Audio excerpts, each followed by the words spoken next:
Imagine standing in front of Treasure Island in the 90s. Night falls, and you're captivated by the spectacular free pirate show, a spectacle anyone could enjoy. That was the glorious Las Vegas. Generous, vibrant, a promise of excitement for everyone.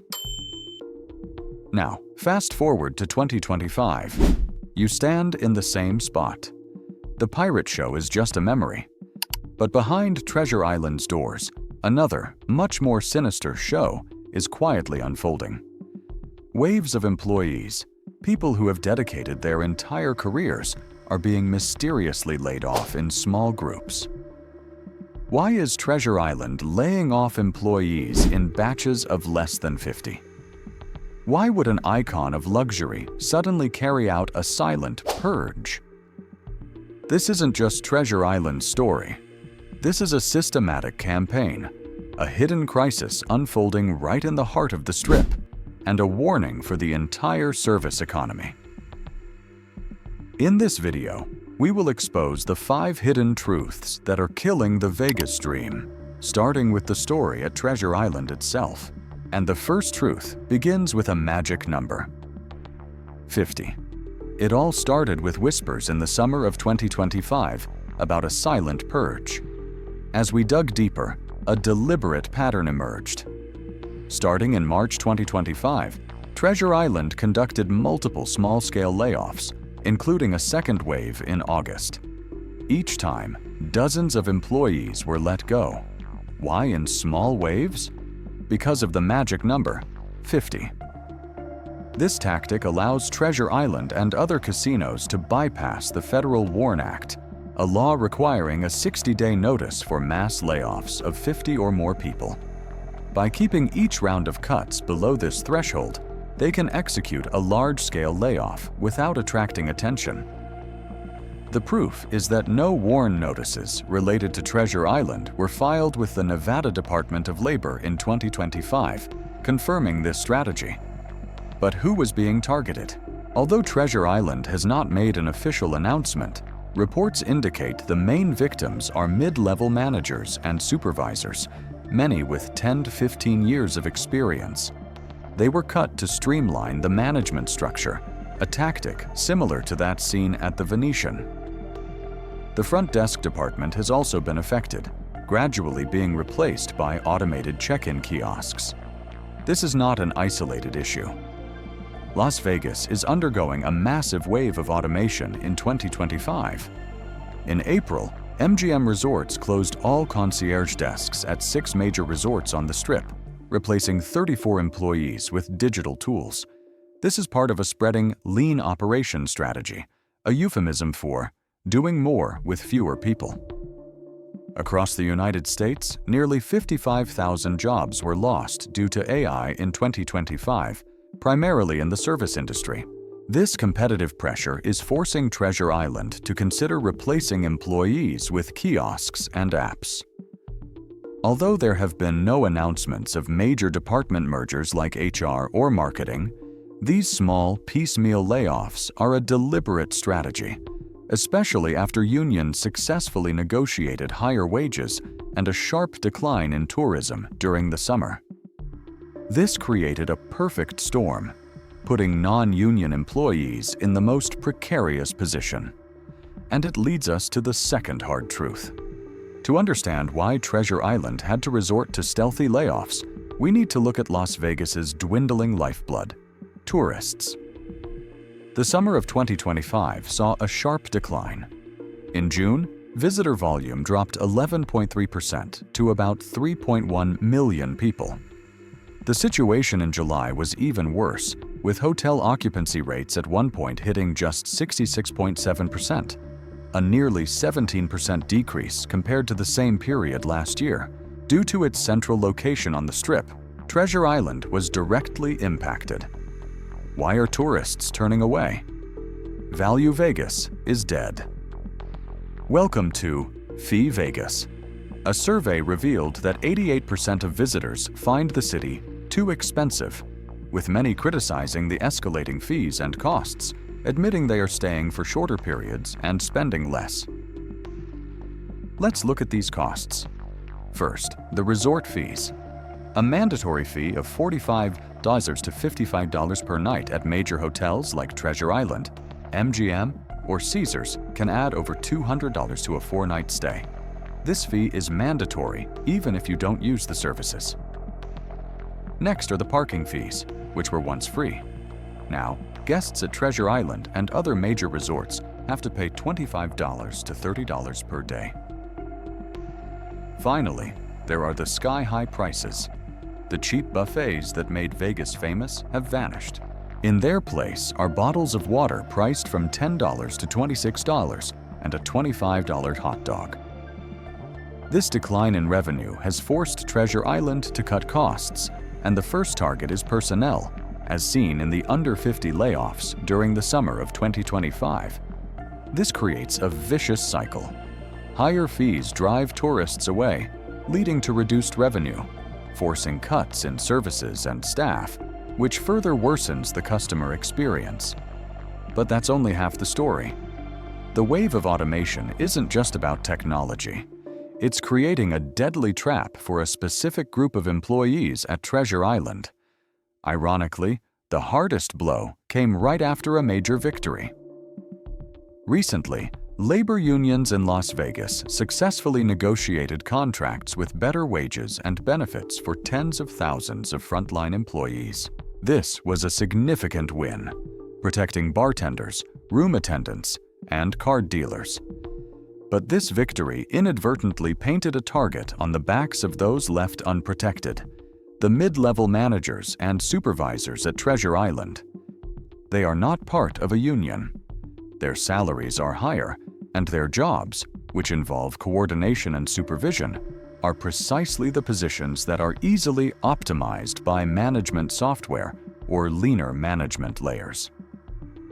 For leadership, the calculation becomes brutally simple.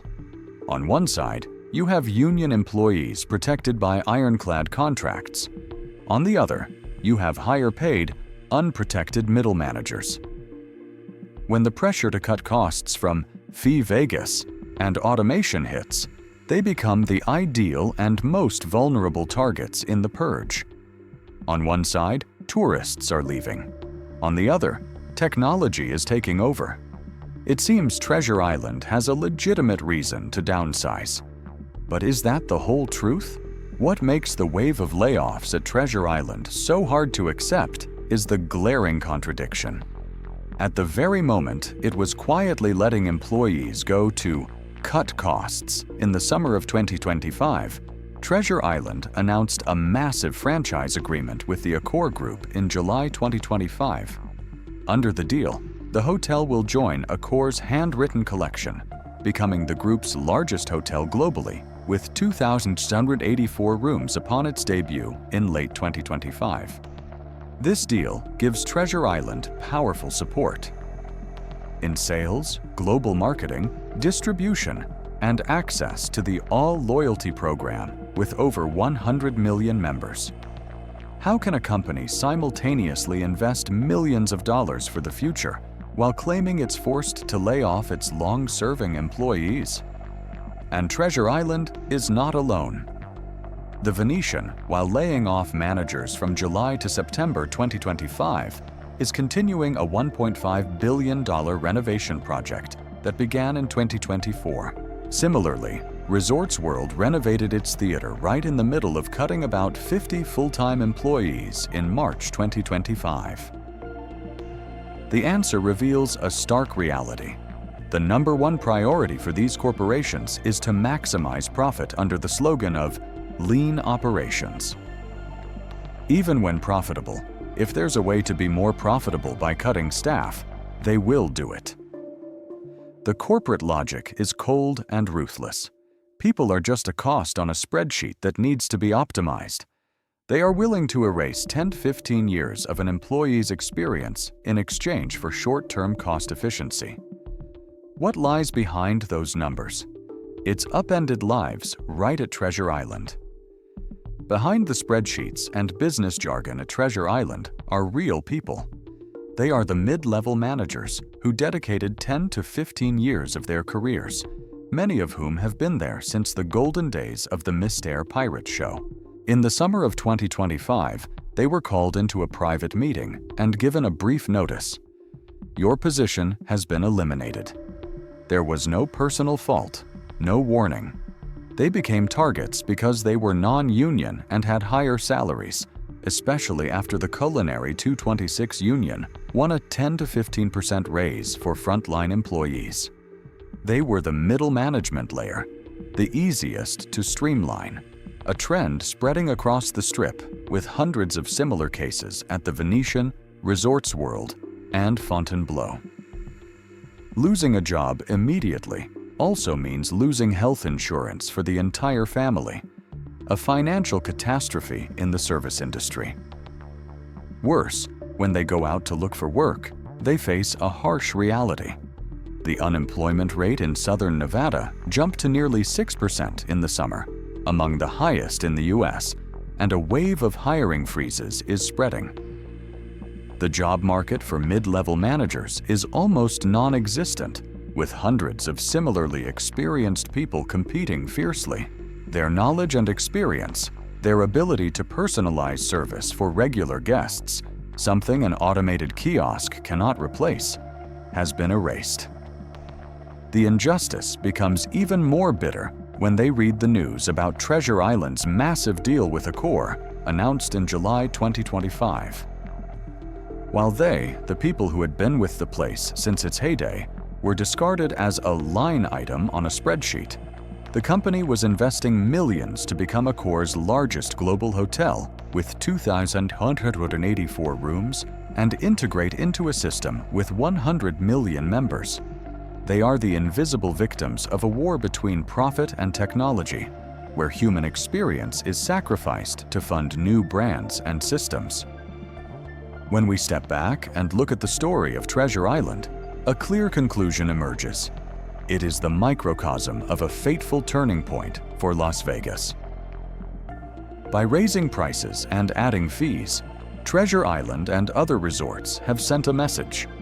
Budget tourists are no longer as welcome as before. They are targeting a smaller, wealthier clientele, eroding the very foundation that built Vegas's success. By laying off employees and moving towards automation, they may save on salaries, but they are also losing the soul of the city, the very thing created by the service and human connection that Treasure Island's own employees worked so hard to build. This crisis is not just about the jobs being lost. It's about the future of Las Vegas itself.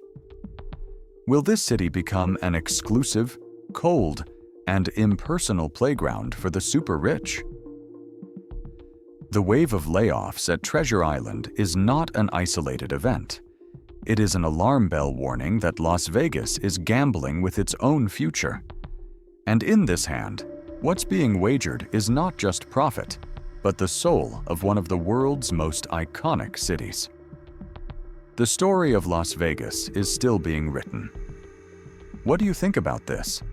Is this the end of the Las Vegas we once loved? Have the corporations gone too far, or is this an inevitable evolution? Leave your thoughts in the comments below. Thanks for watching. Please hit like and subscribe so you don't miss the next story.